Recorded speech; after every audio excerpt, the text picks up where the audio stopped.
hacer melón caramelizado con crema de horchata y cerezas. Vamos a utilizar melón, el melón lo vamos a cortar en rectángulos, lo vamos a caramelizar o a enmielezar con miel, lo plancharemos y ligaremos una horchata, le vamos a dar densidad, acabaremos con unas cerezas cortaditas, fresquitas y un poquito de galleta troceada o lo que cada uno tenga en casa y pueda utilizar.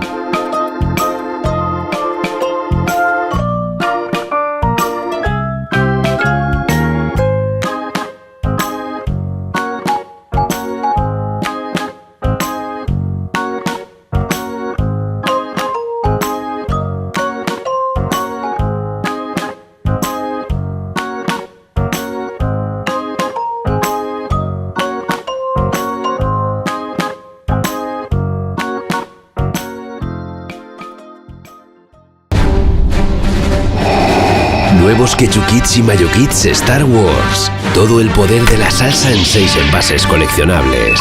Diviértete con ellos. Entra en chubikits.es y descubre cómo ganar viajes alucinantes. Pon rumbo a la fantasía. Chubikits, sabrosa diversión.